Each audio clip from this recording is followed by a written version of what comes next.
Gigs, siapa nih yang tiap harinya nggak bisa lepas dari secangkir kopi? Sebelum beraktivitas, kalian yang penggemar kopi itu pasti nyempetin nyeruput kopi dulu kan, ditemenin sama gorengan atau kacang. Apalagi kalau hujan-hujan pasti enak banget ya. Cara nyajiin kopi juga banyak. Kalian tim kopi sachetan, kopi yang digiling sendiri dulu, atau yang beli di coffee shop, atau bahkan beli di abang-abang Sarling. Kalau aku sih nggak gitu ngopi karena ada GERD, tapi ya I'm a social coffee drinker. Jadi kalau misalnya lagi hangout aja baru ngopi. Biji kecil dari tanaman ini itu banyak banget loh khasiatnya. Tapi kalian tahu nggak kalau dulu kopi itu sempat dilarang di Jazirah Arab dan juga Eropa? Kenapa kok bisa dilarang? Terus kenapa akhirnya sekarang justru jadi salah satu minuman yang disukai hampir semua orang? Ayo kita simak.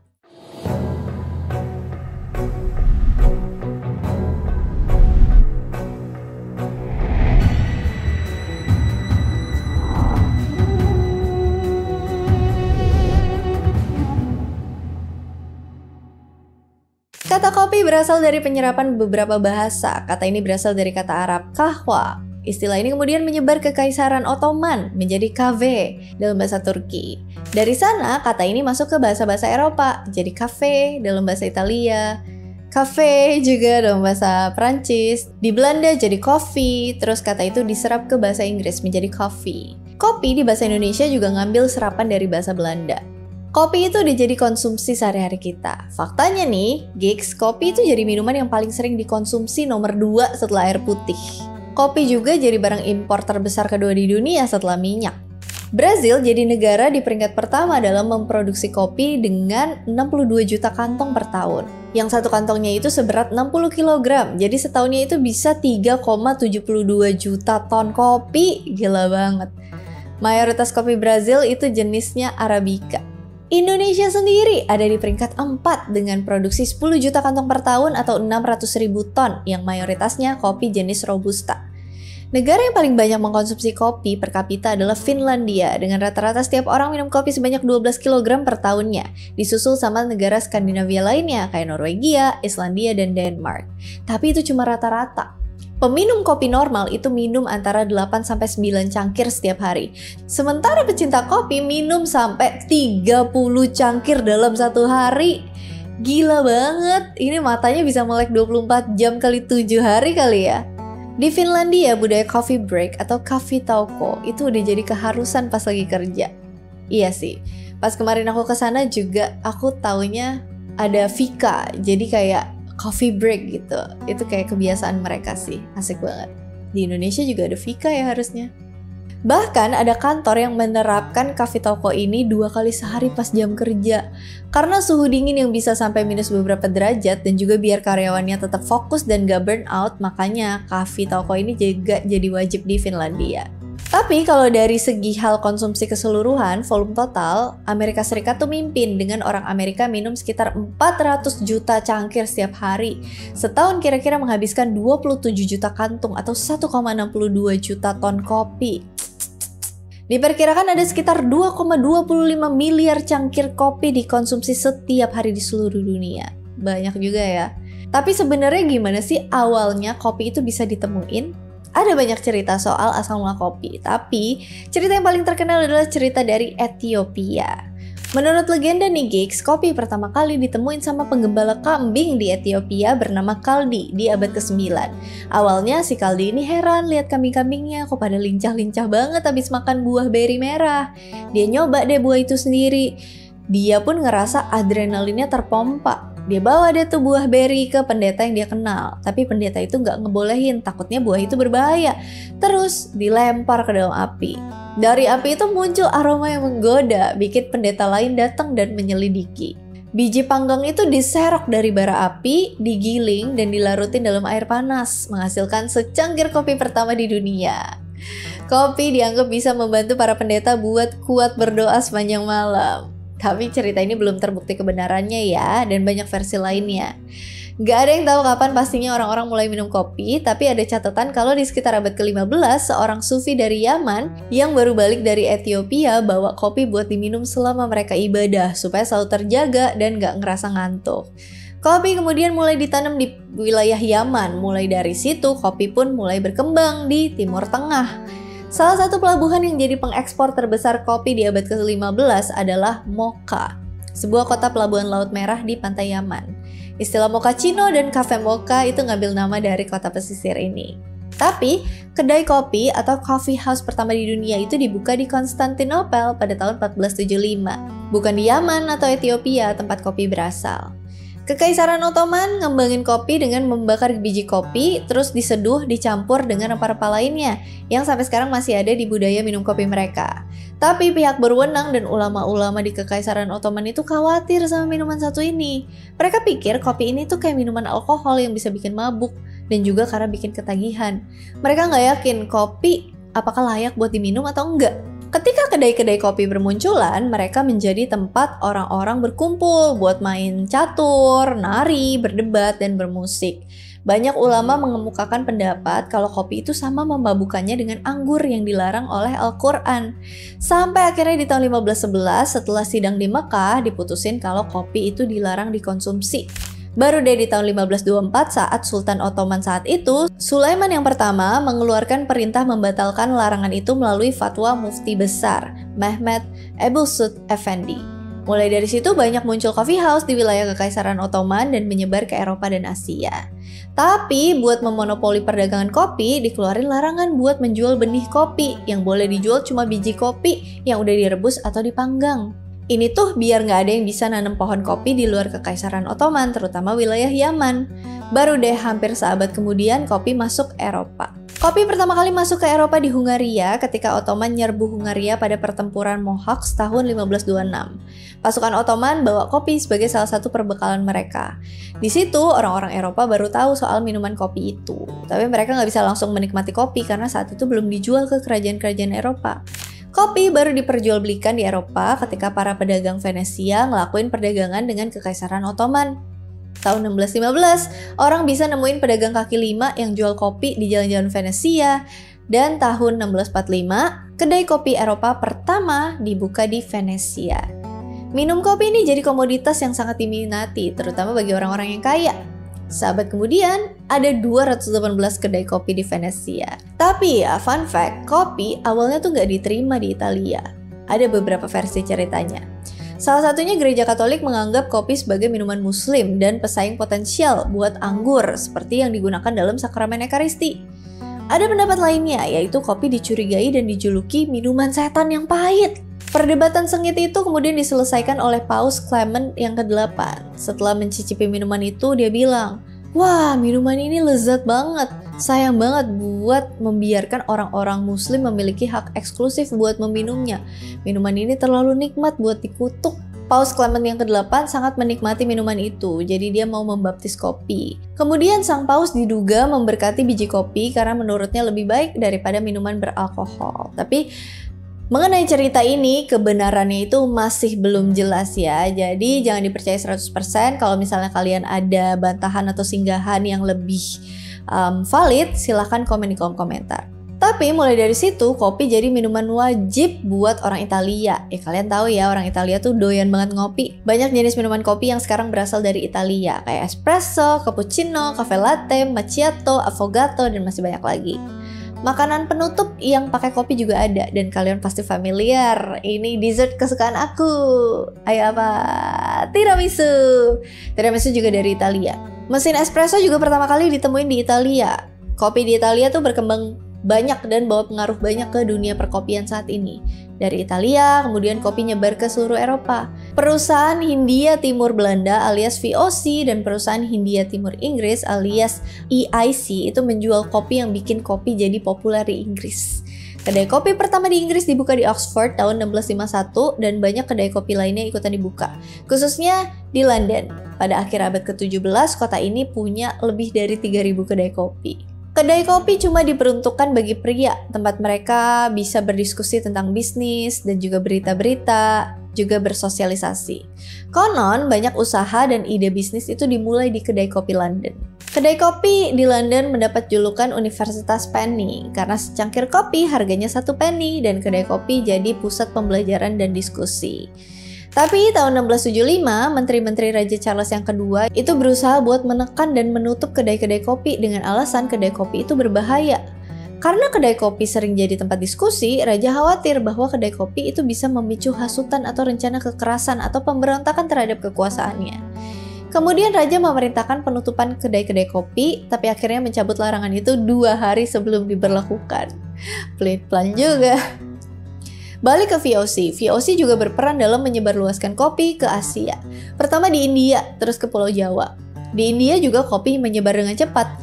Waktu itu larangan membawa benih kopi masih berlaku, tapi ada seseorang yang berhasil menyelundupkan keluar Jazirah Arab.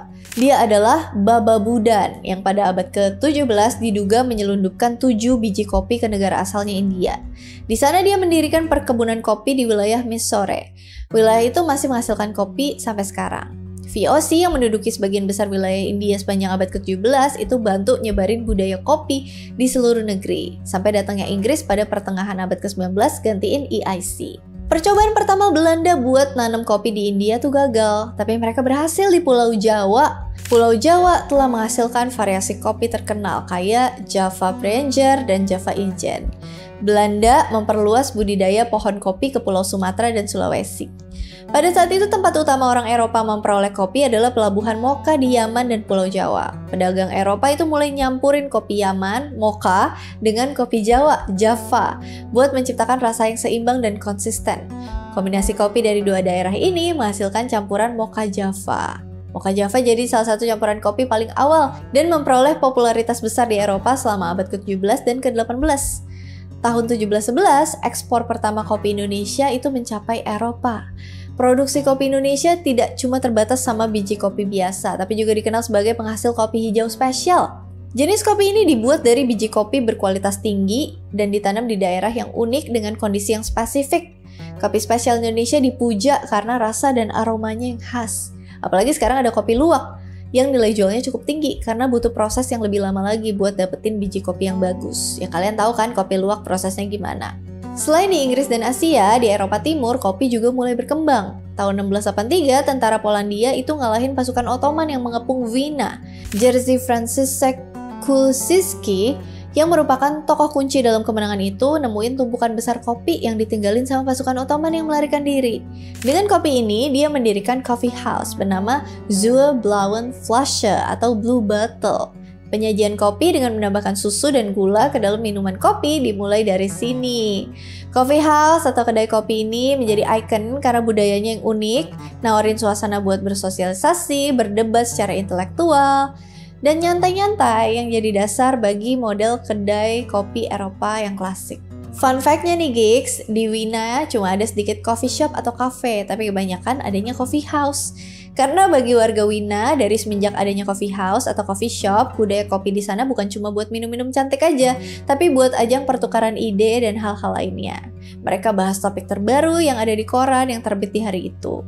Bahkan nih, musisi legendaris Mozart sama Beethoven, konon katanya suka nulis lagu di coffee house. Bahkan Om Kumis juga dulu sebelum jadi tentara katanya suka mampir di coffee house di Wina. Banyak yang menganggap coffee house itu memicu abad pencerahan dengan menyediakan ruang buat pertukaran intelektual. Ditemukannya dunia baru alias benua Amerika juga jadi kesempatan buat budidaya kopi di lahan baru. Para misionaris dan turis, pedagang, dan penjajah itu terus membawa benih kopi ke negeri-negeri baru dan pohon kopi ditanam di seluruh dunia. Perkebunan didirikan di hutan tropis dan di dataran tinggi pegunungan yang terjal. Negara-negara baru didirikan berdasarkan ekonomi kopi. Pada akhir abad ke-18, kopi telah menjadi salah satu tanaman ekspor paling menguntungkan. Selain Belanda dan Inggris, Prancis dan Portugal juga turut andil dalam penyebaran kopi. Prancis ke Kepulauan Karibia dan Portugal ke Brazil. Brazil akhirnya menjadi produsen kopi terbesar di dunia sampai sekarang. Salah satu negara koloni Prancis di Kepulauan Karibia, Saint-Domingue yang sekarangnya Haiti, itu sempat jadi produsen lebih dari separuh kopi di dunia tahun 1760-an. Nah, karena pengaruh-pengaruh abad pencerahan di kedai kopi, warga Saint-Domingue yang diperbudak mulai menuntut hak-hak mereka yang nyebabin revolusi Haiti dan kemerdekaan tahun 1804. Hal ini jadi titik balik bagi kopi di seluruh dunia. Hancurnya 1000 perkebunan kopi, industri kopi Haiti pun runtuh. Konsumsi kopi kemudian menurun di Inggris karena kurangnya pasokan kopi dan juga karena konsumsi teh semakin meningkat. Pada abad awal ke-19, Inggris memperluas produksi kopi di Ceylon atau Sri Lanka dan India, tapi wabah karat yang disebabkan oleh jamur Hemela vastatrix menghancurkan perkebunan kopi di kedua koloni itu selama 1 dekade. Akhirnya perkebunan itu diubah menjadi perkebunan teh dan teh jadi minuman pilihan di Inggris. Penurunan dramatis konsumsi kopi di Inggris pada abad ke-19 terjadi tepat saat kopi mulai populer di Amerika Utara. Salah satu penyebabnya adalah kejadian peristiwa Boston Tea Party. Peristiwa Boston Tea Party atau Pesta Teh Boston tahun 1773 yang memicu revolusi Amerika menyebabkan peralihan dari teh ke kopi karena saat itu teh dikenai pajak yang sangat tinggi sama Inggris. Nah, semenjak saat itu kopi perlahan tapi pasti jadi minuman favoritnya Amerika. Di awal abad ke-20, industri kopi itu berkembang pesat. Banyak ditemuin alat pendukung buat bikin kopi kayak mesin espresso, mocha express, dan banyak lagi yang terus disempurnakan sampai akhirnya bisa kita nikmatin sekarang. Kopi bubuk instan dan kopi cair kalengan juga mulai dikembangin pada saat itu. Ada salah satu penemuan yang nggak sengaja. Jadi, pada suatu hari, karena bosan minum kopi, rasanya terlalu pahit dan ada ampasnya, seorang emak-emak Jerman bernama Melita Benz itu coba iseng-iseng bikin kopi dengan cara lain. Melita ngambil cangkir kuningan dan melubangi bagian bawahnya. Masang selembar kertas di atas lubang itu, nuangin bubuk kopi di atas kertas, dan ngisi cangkir dengan air panas yang baru aja mendidih. Cara itu berhasil dengan sempurna. Dia dapetin secangkir kopi yang beraroma, manis, dan bersih tanpa ampas. Melita Benz dikenal sebagai penemu sistem penyaringan kerucut yang masih dianggap sebagai metode penyeduhan kopi yang unggul. Melita Benz akhirnya mendirikan perusahaan di tahun 1908 yang bergerak menjual filter kopi dan tentu aja kopinya juga. Nah, ini kalian siapa yang rajin bikin kopi kayak gini pagi-pagi? Pasti kaget ya, yang nemuin caranya tuh emak-emak. Oke, lanjut lagi. Kalian yang cinta kopi atau sering nonton film Hollywood mungkin pernah dengar istilah cup of joe yang artinya secangkir kopi. Tapi kenapa begitu sebutannya? Ada banyak versi nih soal kenapa disebut cup of joe. Yang pertama, pas lagi Perang Dunia I, Sekretaris Angkatan Laut Amerika saat itu, Josephus Daniels, memperlakukan perlarangan mengkonsumsi alkohol bagi seluruh kapal Angkatan Laut. Dan sebagai gantinya, memerintahkan supaya semua personel Angkatan Laut itu mengkonsumsi kopi yang bisa ngasih energi banyak daripada mabok-mabokan bikin teler. Para personil Angkatan Laut nggak senang sama peraturan itu, terus pakai istilah Cup of Josephus yang disingkat menjadi Cup of Joe sebagai sindiran ke Josephus Daniels. Itu dulu kalau aku yang larang jadi Cup of Aurel, terus disingkat Cup of Olel. Mimpi. Yang kedua, Joe mungkin versi singkat dari bahasa slang atau gaulnya Java dan Jamoke. Jamoke ini sendiri adalah gabungan dari istilah Java and Mocha. Tapi slang Jamoke zaman sekarang berubah pengertiannya jadi negatif. Yang ketiga, Joe itu nama umum buat nama tentara Amerika. Kayak G.I. Joe itu juga nama julukan buat tentara Amerika, terutama selama Perang Dunia Kedua. Jadi menurut kalian mana yang benar nih? Oh iya, ada fun fact lagi nih Gigs tentang kopi di masa perang. Americano itu tercipta pas Perang Dunia Kedua. Pas pasukan Amerika lagi ada di Italia, mereka mau minum kopi di pagi hari. Orang Italia biasanya nyajin kopi dengan 2 cara, espresso dan cappuccino. 2 cara ini tidak cocok bagi orang Amerika yang ngerasa kopinya terlalu kental dan pahit. Mereka biasanya minum kopi pakai cara netesin kopi di kertas kayak yang tadi aku jelasin di atas, caranya Melita. Akhirnya orang Italia ngasih secangkir espresso dan secangkir air panas buat orang Amerika. Keduanya digabung buat ngencerin biar kopinya nggak terlalu kental.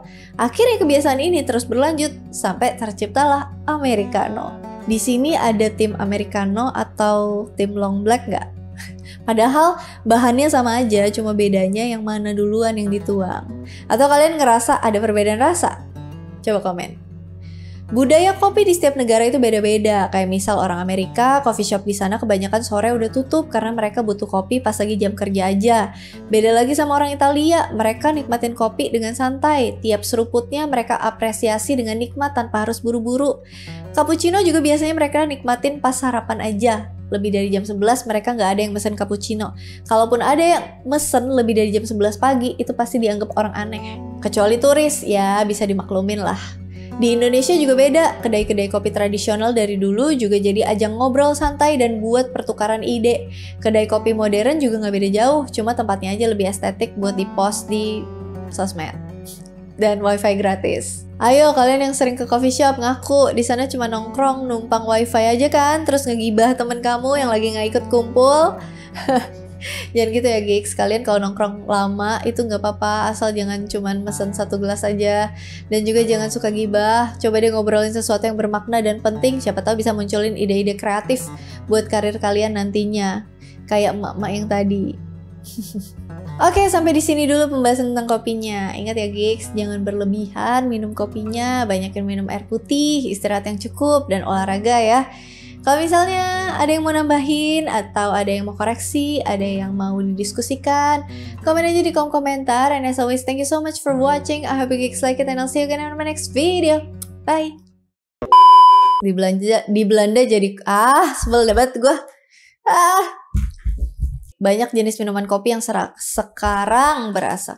Perusahaan Hindia Timur Belanda alias VOC dan perusahaan Hindia Timur Inggris alias EIC Jersey Francisek Kusalah sebut namanya.